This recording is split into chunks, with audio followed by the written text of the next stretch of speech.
இப்போ இந்த 2025 தொழில் விஷயங்களில் மெதுவாக முன்னேற்றம் அடைஞ்சு வந்து கொண்டிருக்கக்கூடிய ராசிகளில் மகர ராசியும் ஒன்று. ஓடிக்கிட்டே இருக்கக்கூடிய உழைப்பாளிகளாக இருப்பாங்க, சுறுசுறுப்பாக இருப்பாங்க. சனி பகவான் ஒரு வக்ரத்தன்மையில் இப்போ உட்காந்துருக்கிறார். அப்போ உங்களை இப்போ எல்லா விதத்துலேயும் கொஞ்சம் தொந்தரவு பண்ணக்கூடிய தன்மைங்கிறது சனி பகவானுக்கு மட்டும் இல்லை, ராகு கேதுக்கும் சேர்ந்து அவங்களும் அந்த வேலையை எடுத்துக்கிட்டாங்க. நிறைய துரோகிகளை, நிறைய கூட இருந்தே குழிப்பறிப்பவர்களை இனம் காணக்கூடிய பீரியடாக இந்த 2025 இருந்துச்சு. 2026 எப்படிங்க இருக்க போகுது எங்களுக்கு? எப்பயுமே 2ஆம் இடத்துல இருக்க ராகு மாயையை குறிப்பார். நிறைய பணம் வர்ற மாதிரி இருக்கும், ஆனால் செலவு பயங்கரமாக ஆகிட்டே இருக்கும். அப்போ அதை ரெஸ்ட்ரிக்ட் பண்ணி கவனமாக கொண்டு போகிறது முக்கியமான விஷயமாக இருக்கிறது. சனி வக்ர நிவர்த்தி ஆனதுக்கப்புறம் ஜனவரியிலேருந்து உங்களுக்கு அந்த தொழில் விஷயங்களில் நல்ல ஒரு மாற்றம் ஏற்பட போகிறது. ஜூன் 2026க்கு அப்புறம் புதுசாக ஒரு வேலை மாற்றம், புதுசாக ஒரு இடமாற்றம், புதிய பொலிவுடன். கல்யாணம் ஆகாதா? ஆகிடும், கண்டிப்பாக ஆகிடும். ஜூனுக்கு அப்புறம் கடுமையான முயற்சிகள் எடுக்கிறவங்களுக்கு கல்யாணம் நிச்சயமாக ஆகிடும். ஏன்னா ராசிக்கு எல்லாம் உச்சம் பெற்ற குரு வர்றார். ஒரு காதல் விஷயங்களில் மட்டும் புதிதாக அறிமுகமாகக்கூடிய நபர்களை கவனமாக பாருங்கள். வீட்டு விஷயத்தை வெளியில் சொல்ல வேண்டாம்.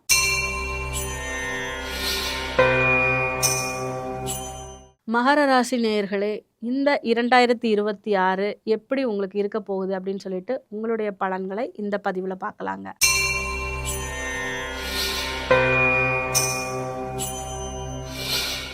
மகரத்தார் நகரத்தை ஆழ்வார் அப்படின்னு சொல்லி ஒரு பழமொழி இருக்கு. எங்கே போனாலும் அந்த இடத்துல ஒரு எல்லாருக்கும் பிடித்தமான நபர்களாக மாறிவிடுவது மகரத்து ராசியில் பிறந்தவங்களுக்கு உண்டான ஒரு வாடிக்கையாக இருக்குது. ஒரு லக்னமாக இருந்தாலும் ராசியாக இருந்தாலும்.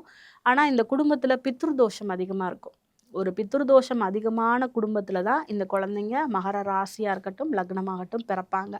அப்போ இப்படிப்பட்ட மகர ராசிக்காரர்கள் ஒரு நண்பர்களுக்கு ரொம்ப நேசிப்பு மிகுந்தவர்களாக இருப்பார்கள். குடும்ப பற்று, குடும்பத்தையே தாங்கக்கூடிய தூண்களாக இருப்பாங்க. ஓடிக்கிட்டே இருக்கக்கூடிய உழைப்பாளிகளாக இருப்பாங்க, சுறுசுறுப்பாக இருப்பாங்க. ஏற்கனவே நிறைய முதுகில் குத்து வாங்கி வாங்கி வாங்கி இந்த முதுகு பூரா புண்ணாகி போச்சுன்னு சொல்லி இப்போ எல்லாரும் புலம்புறது என் காதில் விழுகுது. அப்படிப்பட்ட இந்த மகர ராசிக்கு இந்த வருஷம் இந்த 2026 எப்படி இருக்குங்க அப்படின்னு பார்த்தீங்கன்னா, இப்போ இந்த 2025 தொழில் விஷயங்களில் மெதுவாக முன்னேற்றம் அடைஞ்சு வந்து கொண்டிருக்கக்கூடிய ராசிகளில் மகர ராசியும் ஒன்று.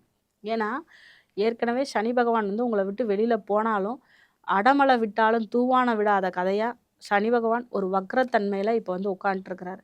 அப்போ உங்களை இப்போ எல்லா விதத்துலேயும் கொஞ்சம் தொந்தரவு பண்ணக்கூடிய தன்மைங்கிறது சனி பகவானுக்கு மட்டும் இல்லை, ராகு கேதுக்கும் சேர்ந்து அவங்களும் அந்த வேலையை எடுத்துக்கிட்டாங்க. எப்படின்னு பார்த்தீங்கன்னா, 2ஆம் இடத்துல ராகு இருக்கார், 8ல் கேது. இவங்க 2 பேர் என்ன பண்ணுறாங்க? ஹஸ்பண்ட் அண்ட் ஒய்ஃபுக்குள்ளே கோல் மூட்டி விட்டு, சண்டை மூட்டி விட்டு 2 பேத்துக்கு தேவையில்லாத வில்லங்கங்களை உருவாக்கி கொண்டிருக்கிறார்கள். அதே மாதிரி வேலை செய்கிற இடத்துல புதுசாக ரிலேஷன்ஷிப்பை உருவாக்கி ஒரு தேவையில்லாத பிரச்சனைகளை கணவன் மனைவிக்குள்ளேயும் லவ்வர்ஸ்குள்ளேயும் ஒரு பிரிவுகளை ஏற்படுத்தக்கூடிய தன்மையை இந்த ராகு கேது ரொம்ப சிறப்பாக செஞ்சிட்ருக்காங்க. அவங்களுக்கு சப்போர்ட்டிவாக யார் இருக்கார்? சனி பகவானும் 2ஆம் இடத்துல வக்கரப்பட்டு உட்காந்து அந்த வேலையை இன்னும் தூபம் போடக்கூடிய வேலையை பார்த்துக்கிட்டு இருக்காரு. எங்கே போனாலும் ஒரு கெட்ட பேர், எங்கே போனாலும் யாருக்கிட்டையுமே ஒரு நல்ல பேர் எடுக்க முடியல. அதாவது நிறைய துரோகிகளை, நிறைய கூட இருந்தே குழிப்பறிப்பவர்களை இனம் காணக்கூடிய பீரியடாக இந்த 2025 இருந்துச்சு. 2026 எப்படிங்க இருக்க போகுது எங்களுக்கு அப்படின்னு பார்த்தீங்கன்னா, ஜூன் மாதம் வரைக்கும் அந்த ராசிக்கு 6ல் இருக்கக்கூடிய குரு பகவான் மறைமுகமான எதிரிகளை கொடுத்து கொண்டே இருந்தார். இன்னும் அதிகமாக கொடுத்துக்கிட்டே இருப்பார். எப்போ மாறும்? ஜூன் 26க்கு அப்புறம், 2026 ஜூனுக்கு அப்புறம் உங்கள் ராசிக்கு 7ஆம் இடத்துல குரு பகவான் உட்காந்து உங்களுக்கு நிச்சயமாக உங்களுக்கு வாரி வழங்க காத்திருக்கிறார். உங்கள் ராசியை பார்க்க போகிறார். புது பொலிவு வரப்போகுது. முகத்தில் இவ்வளோ நாளாக ஒரு கருமையாக ஒரு கவலையாக உங்களுக்கு இருந்த எல்லாருக்குமே அது எல்லாமே மாறப்போகுது. ஒரு லைட்டுக்குள்ளே வரப்போகிறீங்க. இவ்வளவு நாளாக கஷ்டப்பட்டு உழைச்சிக்கிட்டு இருந்தவங்க எல்லாத்துக்கும் பெரிய லெவலில் ஒரு முன்னேற்றம் வரப்போகுது. ஜாக்பாட் அப்படின்னு சொல்லலாம். என்னங்க நீங்கள் பாட்டுக்கு சும்மா அந்த ராசி பலனில் வர்றவங்க எல்லாரும் ஊதி விட்டு போயிடுறீங்க, நாங்கள் தாங்க உட்காந்து நீங்கள் சிரமப்பட்டிருக்கிறோம், நீங்கள் பேசுகிறது எங்கள் காதில் விழுகுது. ஆனால் உண்மையிலையுமே உண்மையாக ராசிக்கு 7ல் உச்சம் பெற்ற குரு வரப்போகிறார். அப்போ இந்த உச்சம் பெற்ற குரு உங்களுக்கு உங்களுடைய ராசியில் உங்களுடைய உழைப்புக்கு தகுந்த ஒரு முன்னேற்றத்தை தரப்போகிறார். நீங்கள் எப்பயுமே சுறுசுறுப்பாக ஓடிட்டே இருப்பீங்க.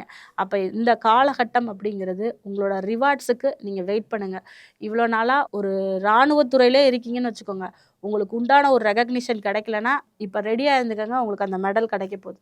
அதே போல் ஒரு போலீஸில் இருக்கீங்க, ஒரு பெரிய பெரிய பொசிஷனில் இருக்கீங்க, உங்களுக்கு எந்த விதமான இன்க்ரிமெண்ட் இல்லாமல் உங்களை போட்டு ரெசெஷன் பீரியடில் இருக்கீங்க, வேலை கிடைக்கல, வெளிநாடுக்கு போக முயற்சி பண்ணுறீங்க, கிடைக்கவே இல்லை, தொந்தரவில் இருக்கேன் அப்படின்றவங்க எல்லாத்துக்கும் ஆஃப்டர் ஜூன் எழுதி வச்சுக்கோங்க. நிச்சயமாக உங்களுக்கு வந்து அதில் பாசிட்டிவான விஷயங்கள் மூவ் ஆகிறத கண்கூடா பார்ப்பீங்க. அப்போ அது வரைக்கும் நாங்கள் என்ன மேடம் பண்ணணும்? கவனமாக இருக்கணும். நிச்சயமாக எல்லா விதத்திலும் கவனமாக இருக்கணும். ராசிக்கு 2ஆம் இடத்தில் ராகு இருக்கும்போது ஒரு பண விஷயங்கள் அப்படிங்கிறதுல தாராளம் காட்டினீங்கன்னா மாட்டிக்குவீங்க. எப்பயுமே 2ஆம் இடத்துல இருக்க ராகு மாயையை குறிப்பார். நிறைய பணம் வர்ற மாதிரி இருக்கும், ஆனால் செலவு பயங்கரமாக ஆகிட்டே இருக்கும். அப்போ அதை வந்து ரெஸ்ட்ரிக்ட் பண்ணி கவனமாக கொண்டு போகிறது முக்கியமான விஷயமாக இருக்கிறது. ராசிக்கு 8ல் அமர்ந்த கேது அதே மாதிரி ஒரு நிறைய விஷயங்கள்ல ஒரு ஒரு மாயைத்தன்மையை அதிகப்படுத்த தன்மை. அதே போல் ஒரு குடும்ப உறுப்பினர்கள்ட்ட ஒரு விரக்தி ஏற்படுத்துறது, எல்லார்கிட்ட இருந்து ஒரு பிரிவை ஏற்படுத்தக்கூடிய தன்மையை கொடுத்துக்கிட்டே இருக்கும். அதனால அதுலேயும் கவனமாக இருக்கணும். 3ல் சனி இருக்கிறது பொதுவாகவே நல்ல விஷயம். தொழில் விஷயங்களில் மேம்பாடு அடையக்கூடிய தன்மையை கொடுக்கும். ஆனால் சனி வக்ர நிவர்த்தி ஆனதுக்கப்புறம் ஜனவரியிலேருந்து உங்களுக்கு அந்த தொழில் விஷயங்களில் நல்ல ஒரு மாற்றம் ஏற்பட போகிறது.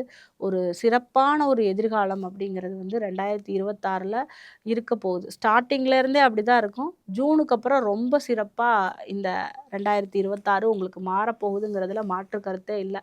இப்போல்லாம் வந்து பார்த்திங்கன்னா, இந்த 6ல் குரு இருக்கும்போது பொதுவாக கோல்டு வீட்டில் இருந்ததுன்னா வீட்டுக்கு அடமானத்துக்கு போயிருக்கோம், காணாமல் போயிருக்கோம், சின்ன சின்ன பொருள்லாம் தொலைஞ்சு போயிருக்கோம், சாவியை மறந்துட்டேன், செருப்பு காணாமல் போயிட்டே இருக்குது. இந்த 2 மாதமாக பார்த்திங்கன்னா செருப்பு காணாமல் போகுது, சாவி காணாமல் போகுது, தங்கம் கீழே விழுந்து தொலையுது, இல்லை உடஞ்சி வீணாக போயிடுச்சு. இது எல்லாம் இந்த மகரத்துக்கும் கும்பத்துக்கும் நடந்துக்கிட்டே இருக்கும். அப்போ நீங்கள் எல்லாமே வந்து இப்போ என்ன பண்ண போகிறீங்க? ஜூனுக்கு அப்புறம் அந்த தொலைஞ்சு போன தங்கம் எல்லாம் திரும்பி மீட்டெடுக்க போகிறீங்க, வாங்க போகிறீங்க, புதுசாக வாங்க போகிறீங்க. அதே மாதிரி ஏதாவது ரொம்ப நாளாக இருந்த வில்லங்கங்கள் உங்களை விட்டு விலக போகுது. உங்கள் குழந்தைங்க விஷயத்தில் வந்து பிரச்சனைகளை ஃபேஸ் பண்ணிகிட்டு இருந்தீங்க, அது சரியாக போகுது. அதே போல் இப்போது இந்த பீரியட் வந்து பார்த்திங்கன்னா, ஜூன் 2026க்கு அப்புறம் புதுசாக ஒரு வேலை மாற்றம், புதுசாக ஒரு இடமாற்றம், புதிய பொலிவுடன் ஒரு ஆஃபீஸ்லாம் இருந்ததுன்னா அது நிறைய சேஞ்சஸ் வரப்போகுது. ஆளே வரலங்க இவ்வளோ நாளாக, வரப்போகிறாங்க இனிமேல். சிறப்பான மாற்றங்களை எதிர்பார்த்து காத்திருக்கக்கூடிய ராசிகளில் மகர ராசியும் ஒன்றா இருக்கும். கல்யாணம் ஆகாதா? ஆயிடும், கண்டிப்பாக ஆகிடும். ஜூனுக்கு அப்புறம் கடுமையான முயற்சிகள் எடுக்கிறவங்களுக்கு கல்யாணம் நிச்சயமாக ஆகிடும். ஏன்னா ராசிக்கு எல்லாம் உச்சம் பெற்ற குரு வர்றார்.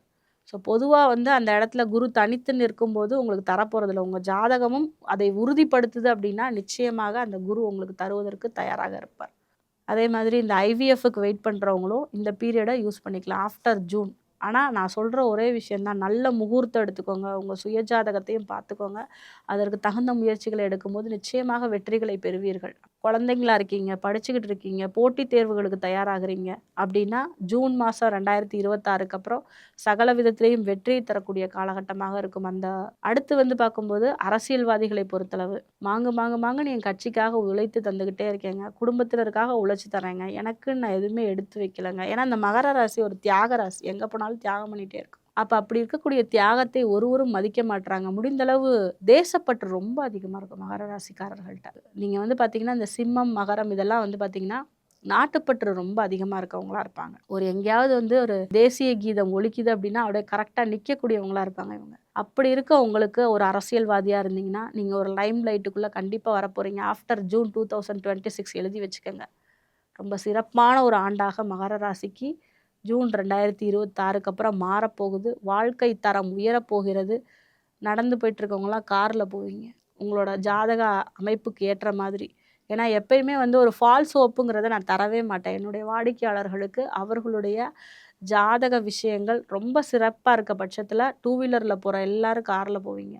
நடந்து போயிட்டுருக்கவங்க அட்லீஸ்ட் பைக்காவது வாங்குவீங்க. அதே போல் பெண்கள் வந்து கோல்டு வாங்கக்கூடிய ஒரு காலகட்டமாக இருக்கும். ஆனால் உங்கள் ராசிக்கு 3, 12 கூடையவர் குரு பகவான்கிறதுனால உங்ககிட்ட அந்த தங்கம் தங்குறதுல நிறைய தொந்தரவுகள் இருக்கும். அது உங்கள் ஜாதகத்தை பொறுத்து நீங்கள் அதை பார்த்துக்கோங்க. பிளான் பண்ணி வாங்கிக்கிங்க ஜூன் 2026க்கு அப்புறம். அதே மாதிரி குழந்தை இல்லாதவர்கள் எல்லாருமே சிறப்பான ஒரு வழிபாடுகளை மேற்கொள்வதன் மூலமாக இந்த காலகட்டத்தில் எல்லாமே கிடைக்குங்க. வெகு நாளாக யார் கூடயாவது சண்டை போட்டிருந்தீங்க, பிரச்சனை பண்ணியிருந்தீங்கன்னா அவங்க எல்லாம் ஜூன் 2026க்கு அப்புறம் சமாதானத்துக்கு வந்துடுவாங்க, பேசுவாங்க. ஒரு காதல் விஷயங்களில் மட்டும் புதிதாக அறிமுகமாகக்கூடிய நபர்களை கவனமாக பாருங்கள். வீட்டு விஷயத்தை வெளியில் சொல்ல வேண்டாம். பெரிதாக பூதாகரமாக வெடிக்கும். குடும்பத்தாரிடமும் அதே மாதிரி லைஃப் பார்ட்னர், பிஸ்னஸ் பார்ட்னர்கிட்ட டிரான்ஸ்பரண்ட்டாக இருக்க பழகுங்க. வெளிவட்டார பழக்க வழக்கங்களை அளவோடு வைத்துக்கொள்வது வளமான வாழ்க்கைக்கு நல்ல ஒரு வித்தாக இருக்கும்.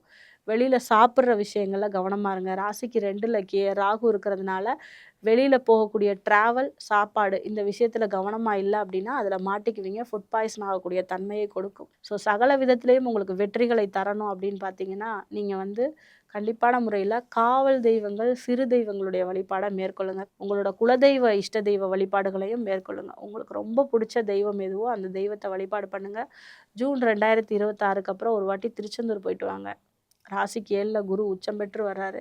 போயிட்டு வாங்க. போயிட்டு வந்து அங்க வந்து எந்த ஒரு விஷயத்தையுமே உங்க ராசிக்கு நல்ல தன்மையில இருக்கக்கூடிய கிரகங்களோட உணவுகளாகட்டும், அந்த கோயில்களுக்கு போயிட்டு வரும்போது எல்லா விஷயத்தையும் நீங்க இன்டேக் பண்ணிக்கங்க. இல்லன்னா அங்க போய் தானம் குடுங்க. இப்ப நீங்க திருச்செந்தூர் போனீங்கன்னா, அங்க போயிட்டு ஏதாவது உங்களால முடிஞ்ச விஷயத்த அடுத்தவர்களுக்கு தானமாக கொடுத்துவிட்டு வாருங்கள். உங்களுக்கு நிச்சயமாக வளமான வாழ்வு கிடைக்கும். நான் சொன்ன நல்ல பலன்கள் அனைத்தும் உங்களுக்கு 2 பங்கா கிடைக்கட்டும்னு சொல்லிட்டு, உங்களுக்கும் உங்க குடும்பத்தாருக்கும் இந்த 2026 வளமான ஆண்டாக அமையட்டும் என்று நான் வணங்கக்கூடிய முருகப்பெருமானை வேண்டி விடைபெறுகிறேன். நன்றி, வணக்கம்.